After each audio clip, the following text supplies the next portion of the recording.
Welcome to the ATA podcast, where we talk to former elite athletes sharing their insights and wisdom derived from successfully transitioning into life beyond the game. A very warm welcome to the Athlete Transition Accelerator podcast. I'm delighted to be joined today by a former elite professional rugby union player, Charlie Sharples, a one-club man, which is always something to take your hat off to people when they can spend their entire career with one club. And in Charlie's case, it was Gloucester. Now, Charlie, you played a lot of years. Played a lot of games, scored a lot of points. You won the European Cup with Gloucester. You were capped by England. So a phenomenal career, and we're delighted, first and foremost, a big thank you. Delighted to have you here. Thank you for spending your time with us today. My pleasure. Thank you for the kind introduction. You're very welcome. Now, obviously, this podcast, as you probably know, Charlie, is very much talking about life beyond the game, how we transition into that next chapter. But it's a theme that we have with every guest that we bring onto the show. We like them just to sort of cast the mind back, think about that professional chapter, and pull out for the listeners one or two memories that now you've hung your boots up, give you a sense of pride. I know there was a lot of rugby played over a lot of years, but if you had to pull out one or two memories, what comes to mind for you, Charlie? I suppose, you mentioned in the introduction there some of the trophies we won. Unfortunately, I guess we never had any shots at any of the big ones during my time at Gloucester, but even winning, anything is why we play the sport, right? So, of course, the first one, which was the LV Cup trophy in 2011, it's more the memories of that season, I think, as opposed to that trophy in isolation, because obviously if you're looking at it in terms of competitions, that was probably the third tier out of the three that we were playing in, but it was the first bit of silverware that Gloucester had won for a while, and it was back when it was the Anglo-Welsh, so it hadn't quite, obviously now that tournament's kind of amalgamated into the Prem Cup. Back then yes. it was the EDF, and then it was the LV, and it was still had a little bit of prestige to winning it, albeit not quite as much as winning the Premiership. But yeah, that season in particular was just one of those in my career where I kind of really kicked on, and we had a fantastic group of players in the squad.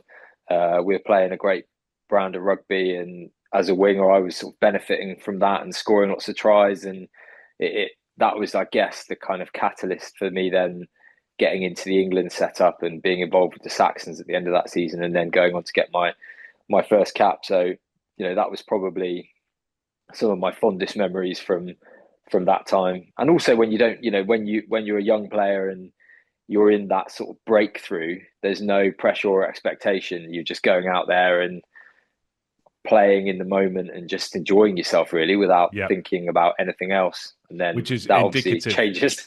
Yeah, it's indicative, isn't it? Pressure can compromise performance, and it's often, we hear that a lot when you're young and there's not that pressure on you. You play with a flair and with a style that's perhaps a little bit different to latter stages of your career when the pressure comes on. So just how many years did you have at Gloucester? Because as I said in the intro, it's always great when you meet someone who's able to say, well, I made my debut with a club and I finished my career with the same club. How many seasons was that with Gloucester? So I call it 15, but technically it was about 14 and a half, because I stopped playing halfway through my last season, but let's call it 15. Let's round it up. Yeah, good man. Well, you're up there in the higher echelons. There's only a couple. We had Mike Brown on recently. I think he got into the 20s. We had Joe Jacobson in football. He got to 19 seasons. But you're certainly in the top 3 or 4 with 15 years. And credit to you. Now, obviously, as you start to move into transition, Charlie, what was the reason for you bringing your career to an end? I imagine injuries perhaps played a part in the contact sport that you were playing, but just give us a little bit of a flavour of what your decision-making process was, why you brought the career to an end. And then it's not that long ago. I appreciate that. You're not years down the road from retirement, but also give us a little bit of an insight into what your transition journey looked like, that timeline, what you did when you retired, and bringing us up to what you're doing now. Yeah, sure. So, I mean, first and foremost, I think I put a lot of work into my transition and what that would look like probably during the second half of my career. So, that first part of when you start playing and it's all very novel and it's coffees with the boys after training. It was going to Nando's, going to the cinema, Yeah. There was a lot of us all living in a block of flats in Gloucester, and we'd all just be sort of hanging out after training and not really doing anything too productive, just really enjoying what we were doing, Yeah. training really hard, going to the gym together on our days off, all that sort of stuff Yeah. that I guess you need to do as well, because you need to try and get, you do have to put the hours in to obviously break through into a squad and get to where you want to. Yes. And then not that you ever ease off the gas, because you still have to keep that, doing your extras and everything, that has to be fundamental to your whole career. But I certainly then got to my mid-20s, and because I'd come into the Gloucester team early, I'd seen guys who were good friends of mine who were starting to retire or had retired.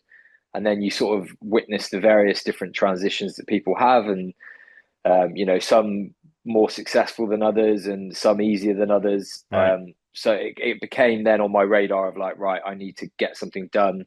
But I didn't really know what that looked like. So I started doing a degree with the RPA, which was the Rugby Players Association. So this, the governing body for the players in union. Yep. And that was a 2-year leadership and management degree. And that was just to kind of give myself some focus outside of the sport, and also upskill myself and get some qualifications. And then it was kind of while I was doing that, I was probably 25 at this point. Maybe a bit younger, maybe sort of 23, 24 perhaps. I started looking at, okay, well, what might I go into when I finish? What will my skill set, or what sort of job do I want to have? What could my skill set enable me to go into? Which then, looking at a few different things, ultimately ended up focusing on financial planning. So I started doing my exams in financial services, which ultimately then led to the point where I'd done my sort of the qualifications I needed to be a financial planner. I'd networked with a lot of advisors in the area, so I'd done various bits of work experience, and I had opportunities to go and work at different places with different roles, and that just gave me a real ease when I got to the end of my career, because I wasn't worried and I didn't have any trepidation or like nervousness about Right. moving on. I was actually just genuinely really excited, and I always, when I talk about the end of my career, to me it feels, I always refer to it as being quite organic, whatever that looks like. But it was sort of, my body was getting to the point where it didn't like playing rugby Yeah. anymore. Yeah. Certainly not, playing 20, 30 games a season as I did for the first kind of 10 years of my career. I went through this torrid couple of years of getting injured, putting in all the sort of emotional and physical energy into rehabilitating, coming back, getting injured again. And it was just so demoralizing. I got to, fortunately, my last contract I signed at Gloucester was a 3-year contract. Right. And I do attribute some of it to Danny Cipriani when he signed for Gloucester. And he came and he hit the ground running with a real bang in his first season at Gloucester. And I scored about 10 tries in my first 10 games. And it was kind of, I was out of contract that season. So it was like, and obviously because we started the season really well and I was scoring tries, then they signed me for another 3 years. And then from there, the kind of wheels fell off. So, Right. Yeah. but I guess I never wanted to be in a position where, because I loved Gloucester so much and I cared about the club so much, I didn't want to be in a position where I went to them asking for a contract, or I was being strung along and then ultimately never given a contract. So I very much wanted to be like, look, I accept where I am within the squad. I can recognise that there's lots of great wingers in the team. This is the time that sort of Louis Rees-Zammit was coming through. So Yeah.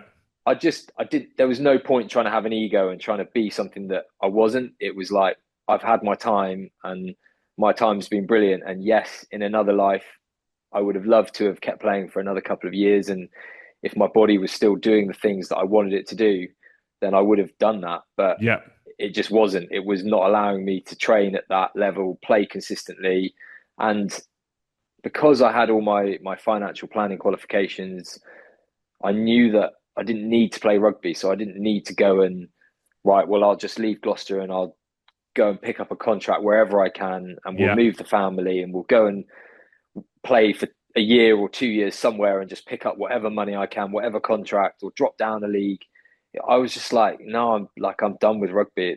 Yeah. Rugby's been good to me, but I've had Now's a the gutsful. time. Yeah, Yeah, no, and Charlie, Joe, it's really powerful listening, and this is why the power of the podcast is really becoming so impactful, because what you've just walked us through there is almost the perfect case study of advice to elite athletes in any discipline, in rugby or any code, and we've got people in different codes all around the world, that because you prepared, you had control. And you so many things you said there resonated. That fear and that anxiety wasn't really there. It was more a sense of excitement. And then right at the end there, when you paint that picture, so many people we've spoken to, you'll know them, I know them in my friendship circle as well as in my professional circle.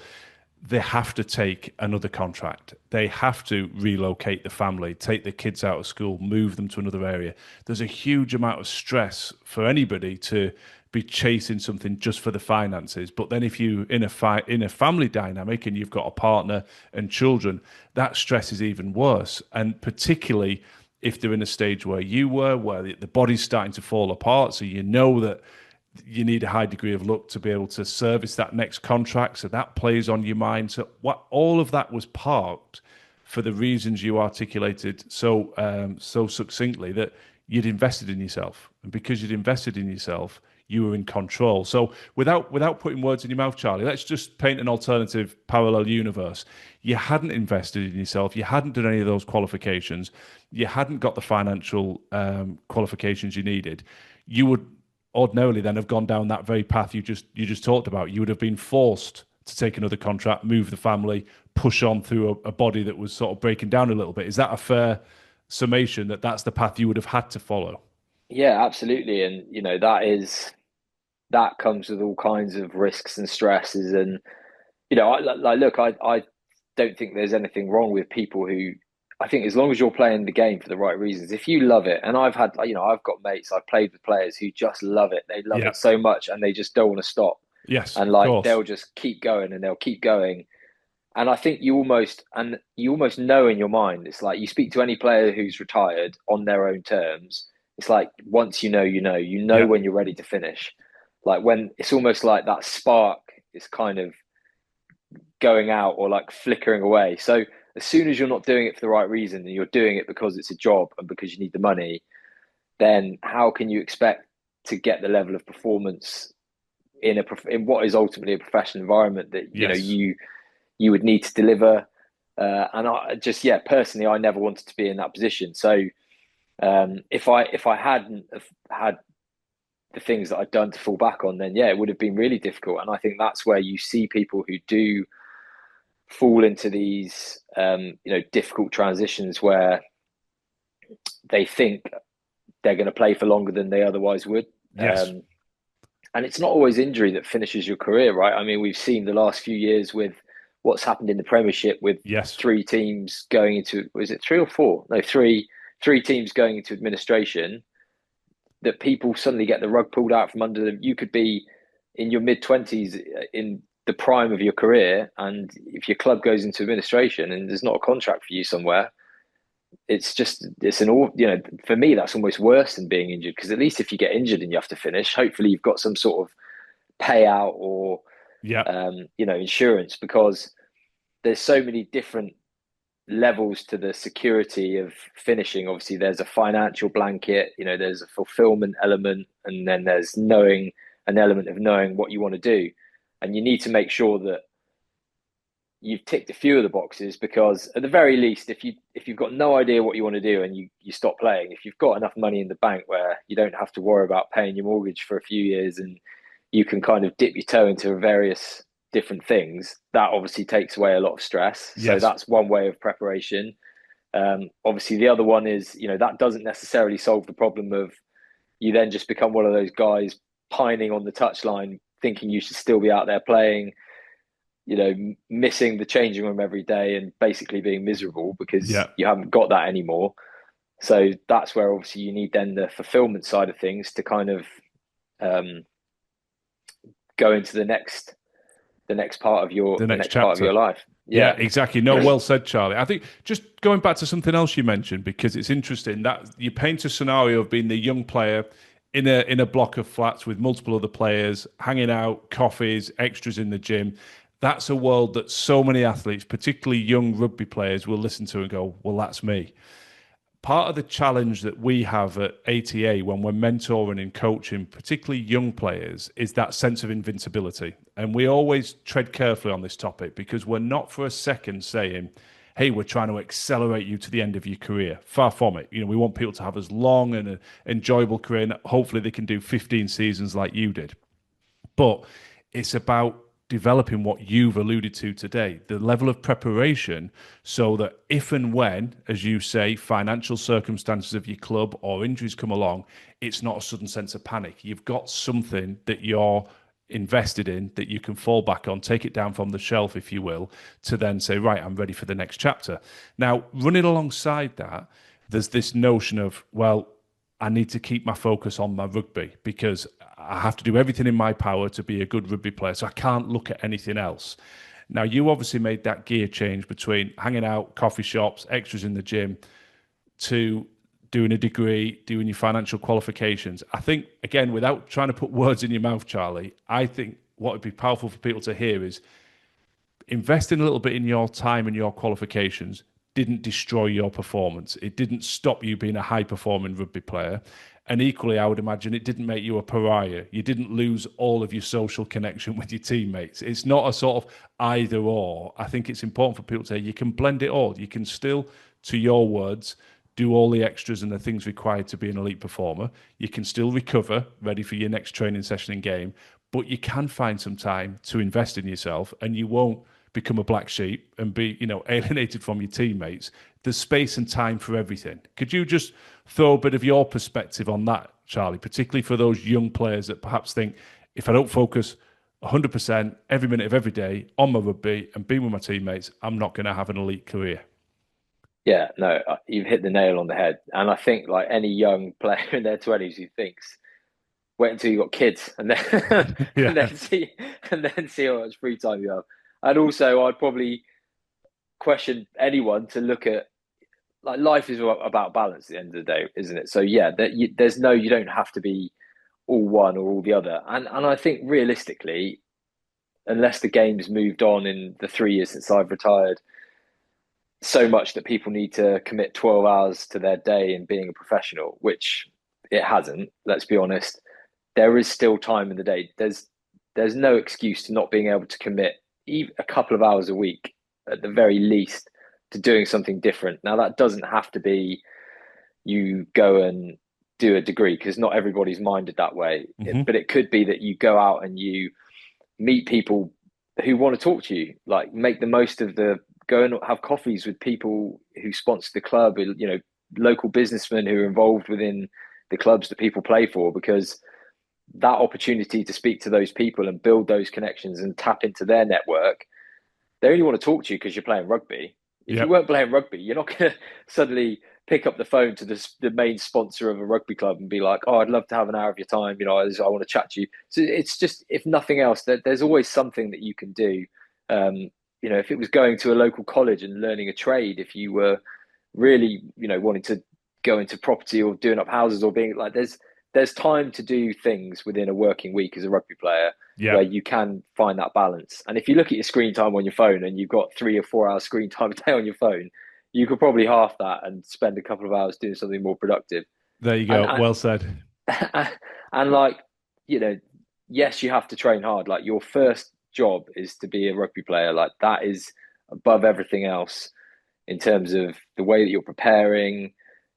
But you also need to, a lot of the focus now within rugby, yes, you've got the physical preparation and the technical, the analysis, but you've also got the mental side of things, and actually giving yourself a break from thinking about the sport that you're doing and just doing, clearing your mind and giving yourself headspace to do something different can be quite refreshing. So Yes. Just on yeah. that point, Chai, just jumping on that, because that's a theme that comes up a lot. And again, the conversations go where the conversations go, Charlie. I've not loaded you with any questions or thoughts before this. And once again, you've just mentioned something that we're hearing a lot. is refreshing for your mental and also your actual performance to take a step back from the game periodically. And we hear this from the most elite of performers we've had. We had, Conrad Smith on here talking about stepping away and going into a law office and having a bit of time away from training and looking at senior All Blacks when he first came into the All Blacks environment and noticing that they took some time away. So actually, for those listeners that are very focused on, no, it's all about performance. Well, actually, look at it through a performance lens, taking your mind away from the day-to-day stress of your discipline and doing something slightly different will, and it's scientifically proven now, enhance your performance. It clears away some of that mental baggage, energizes you again to go back into training or to play.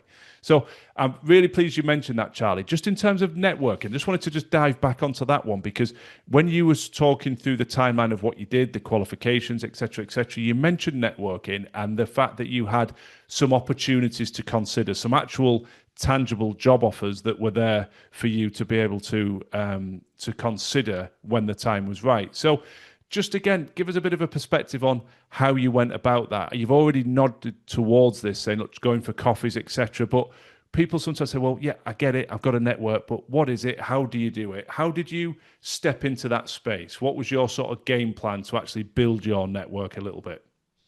Yeah, I guess it probably became a little bit easier for me once I pinned my colours to the mast in terms of going down the financial planning route, because then I Yes. knew the type of people that I needed to be talking to. And if you're having a conversation with somebody and the topic of transition or what you're doing outside of rugby, and you mention, oh, well, I'm doing my financial planning exams, and then somebody might say, oh, I know this person, you should speak to them.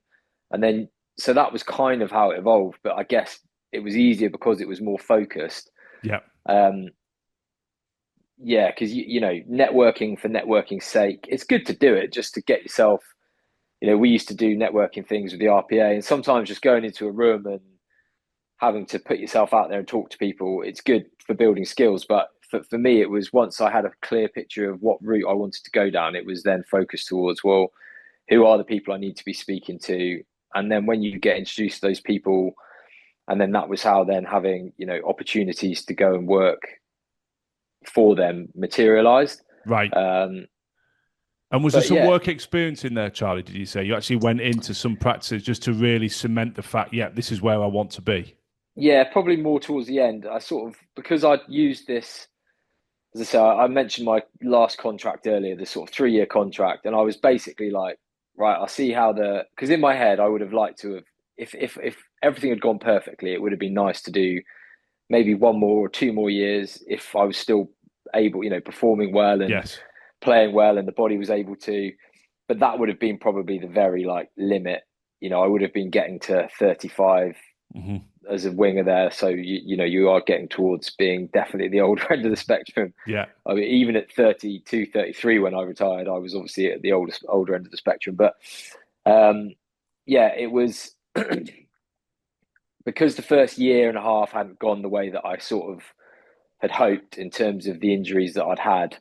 Uh, I kind of was coming to the conclusion. I was just getting in my head. I was like thinking about, I'm just going to finish. Right. Rather than thinking, oh, I'll go into my last year and be thinking, oh, shall I do 1 year or 2 years? I got to this sort of towards the end of that second year of the contract, and in my head I was like, I'm going to retire at the end of next year.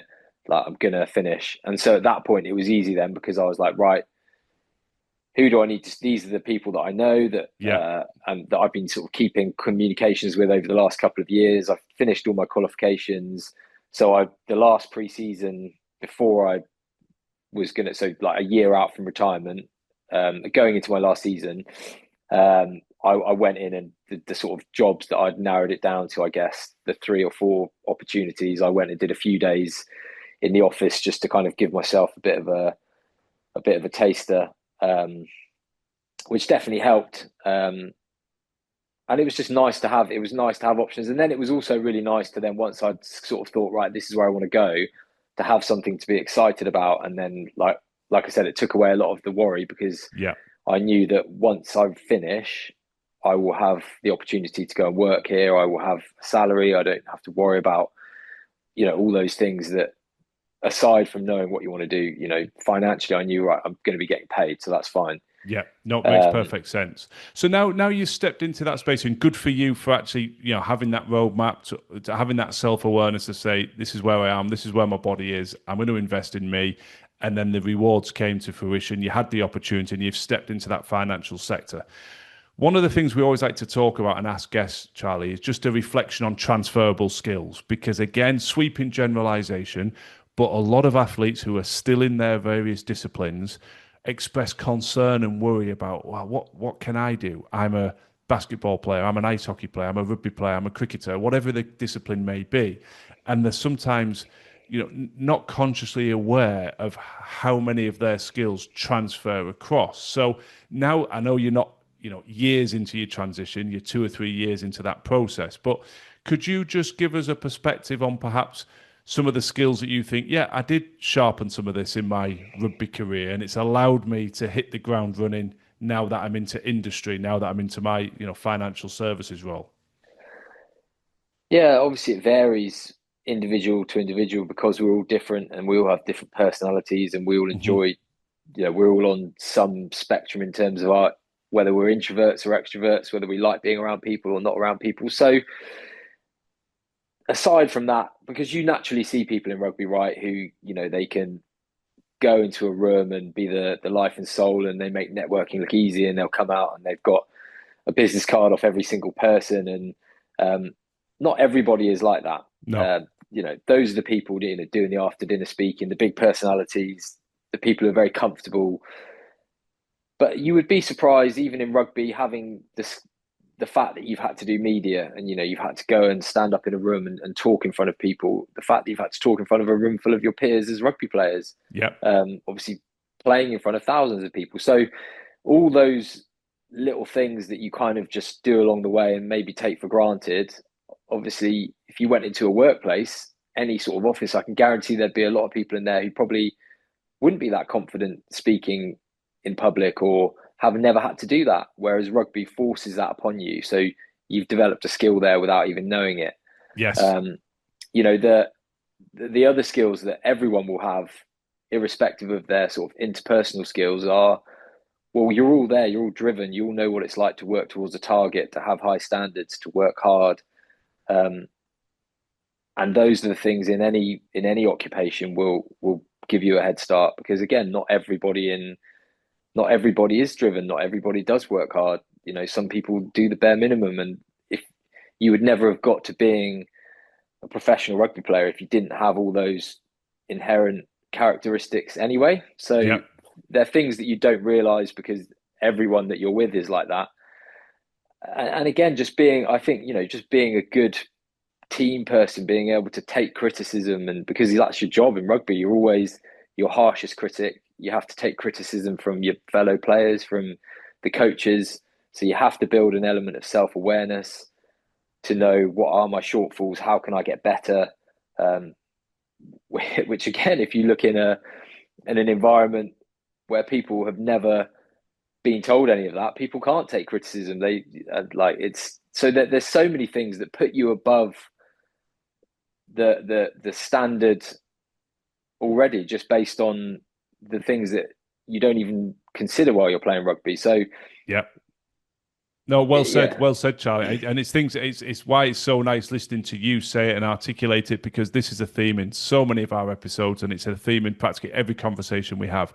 You don't know what you don't know, and that was a phrase from an old mentor of mine, and she was a straight talking, no nonsense Yorkshire woman. But you don't know what you don't know is one of her classic phrases, and you take these things for granted. And you're right when you step into industry, sweeping generalization. But one of the biggest challenges I see in my other business when we're dealing in leadership development specifically is people's inability to give and take feedback effectively, inability to actually get to the nub of an issue and assess it objectively without taking offense and without ego coming into play and people becoming defensive or resistant to feedback. Well, elite athletes in every discipline are giving and taking feedback on a daily basis. And then there's the match day, but even around training sessions. So you're absolutely right. And just something from your personal perspective as well, that sort of resilience that gets developed from a scenario that you alluded to, Charlie, where you get injured, you have to work your way back, which can be a pretty lonely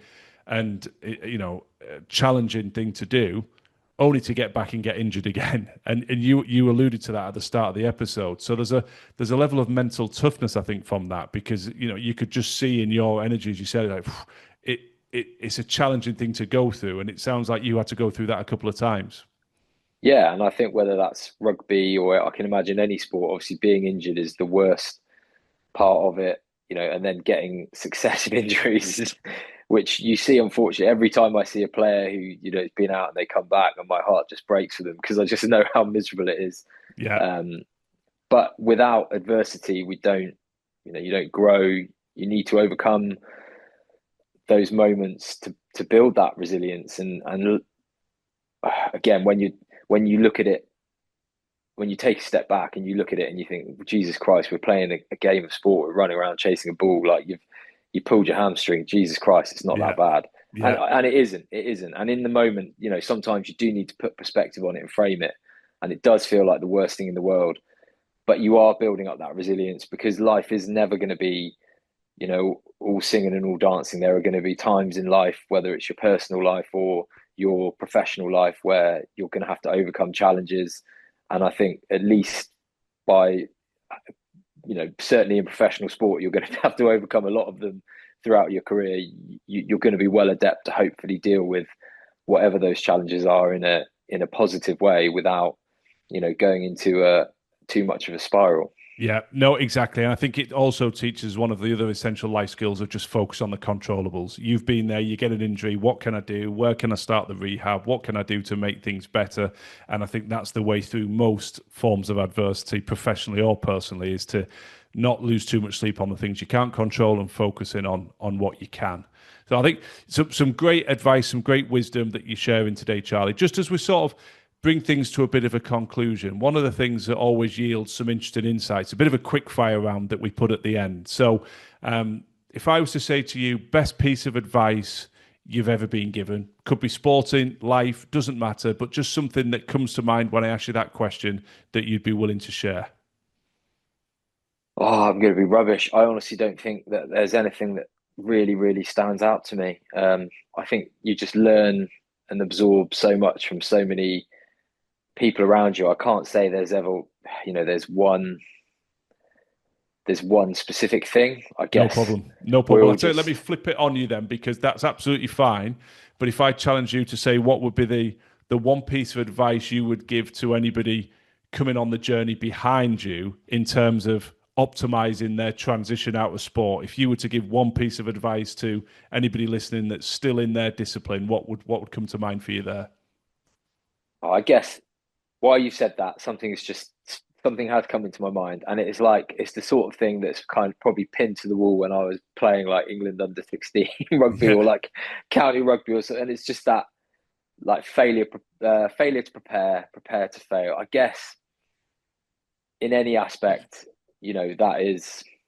that's not like the slogan that I live and die by. By the way, but it is almost when you think about you you you get what you I guess you get what you put out sometimes in Yeah. terms of your preparation, and equally, at least if you've done everything you can, like you mentioned with the controllables, then you can hold your head up and you can be proud. You never want to be in a position where you're sort of thinking, oh, well, what if I should have done this? Yeah. You know, Yeah. And I think that frames perfectly with your scenario that you've alluded to today. The preparation you put in at a very young age, as you said, you were still in your mid-20s, you were thinking about the next chapter, you put preparation in, and by doing that, you made the transition so much more enjoyable, reduced the stress, and gave yourself choices, and you were in control. So I think it alludes nicely, ties back in nicely to your own journey. One of the other questions we love to ask, Charlie, is favorite book or a book that's made an impact on you. It's always nice to get your perspective and a book that you might recommend to people listening. So the one that stands out is a book by Robin Sharma called "The Wealth That Money Can't Buy," and yeah, that is a really insightful book, sort of exploring success and happiness and wealth and all the things that we need to live a happy, wealthy, because wealth isn't just about the money you've got in the bank. Absolutely. But yeah, that was, I like enjoyed it. reading that. Not read that one, so that's definitely going on the list. And it's something we talk a lot about, Charlie, is helping people get clarity. Everybody's different. You've alluded to that in this interview. And success is different for different people. We've all got slightly different perspectives on that. But if you haven't got clarity about what's important to you, where you're trying to get to, what does success look like in all areas of your life, it's very difficult to build a plan. So that is something that these book recommendations really help with. It gives people another resource to explore whilst they're on that journey. You talked about it professionally, narrowing down to actually financial services is a sector I'd like to get into. Then it becomes easier to network. Then it becomes easier for work placements. Then it becomes easier to step into that space. It all ties back invariably to clarity. So yeah, really, really like that. It's another great recommendation, Charlie. It's been packed full of wisdom, this conversation. So very grateful for your time. One final question. Who would be a good guest from your network, Charlie, for us to approach and invite them onto the podcast to talk as you have today about that journey of transition out of sport into life beyond the game? Who comes to mind when we ask you that question? It's a good friend of mine called Andy Hazel, who was also a Gloucester, one club Gloucester man. I think he played, maybe he might have done 17 years actually at Gloucester. But he was very, he's a good friend of mine and he's about 10 years older than me. And he was somebody who, really helped reframe transition and helped, to build a bit of excitement around, what it's not the end of the world when you finish playing sport. And you mentioned the word chapter earlier, and that was one of the things he used when he spoke about it with me at one stage, is that rugby is it's a part of your life and it's a chapter in your life, or whatever your sport is. And it's obviously amazing and you have to enjoy it and enjoy every minute of it. And that's probably the biggest thing, actually.